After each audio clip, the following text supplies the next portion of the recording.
रोहित आर्यांच्या मृत्यू प्रकरणी आपल्या समवेत बोलण्यासाठी माजी शालेय शिक्षण मंत्री दीपक केसरकर आहेत.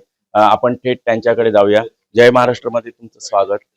कालचा जो घटना घडली, पवईत मुलांना वेठीस धरलं, तर काय सांगाल? नाही, मुलांना वेठीस धरणं हे मुळातच चुकीचं आहे. तुमचा एखादा प्रश्न असेल, तुम्ही संबंधितांना भेटू शकता. समजा मला भेटायचं असेल, मला भेटू शकता. परंतु मुलांना वेठीला धरल्यानंतर मग त्या ठिकाणी तो सेन्सिटिव्ह इश्यू असतो. एखाद्या मुलाचा जीव गेला तर त्याला मग जबाबदार कोण असेल? त्याच्यामुळे ह्याच्यामध्ये इतर कोणी आतमध्ये पडणं हे योग्य नसतं. पोलिसांनी कारवाई करून मुलांची सुटका केली हे अतिशय योग्य आहे असं मला वाटतं. तुमच्या शालेय शिक्षण मंत्री असताना तुमच्या काळात ही घटना घडली, काय सांगाल? नाही, माझ्या शालेय शिक्षण मंत्रिपदाच्या ह्याच्यात घडलेली असली तरी त्यांना याच्यापूर्वी 3-4 वेळा तर आम्ही मदत केलेली आहे. त्याच्यासाठी बजेट प्रोव्हिजन केली. त्यांनी वेगळी वेबसाईट निर्माण करून जर मुलांकडून पैसे स्वीकारले नसते तर पुढे काहीच कॉम्प्लिकेशन निर्माण झाले नसते. आणि त्याच्यामुळे हे सगळं रेकॉर्डवर आहे.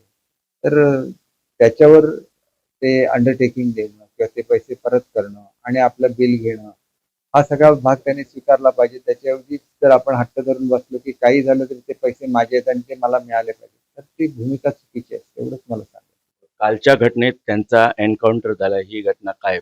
अतिशय दुर्दैवी बाब आहे. खरं तर कोणाचाही अशा तऱ्हेने मृत्यू होऊ नये असंच आमचं सगळ्यांचंच मत असतं.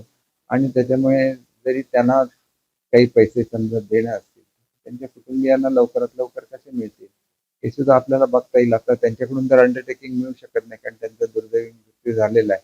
परंतु या संदर्भातला आवश्यक खुलासा डिपार्टमेंटने दिलेला आहे. तो आपण वाचून बघितल्यानंतर वस्तुस्थिती आपल्या लक्षात येईल. नाही, हे पैसे काय त्यांच्या देण्यापोटी होते असं बिलकुल नाही.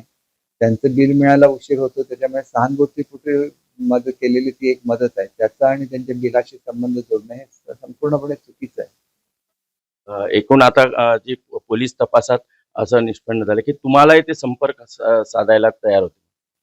नाही, मला संपर्क साधायला जरी तयार असले तरी त्या बोलण्यामधून एखादं जर कुठे त्याला चुकीचं वाटलं असतं आणि त्यांनी मुलांच्या संदर्भात काय झालं असतं तर मी स्वतःलाच माफ करू शकलो नसतो.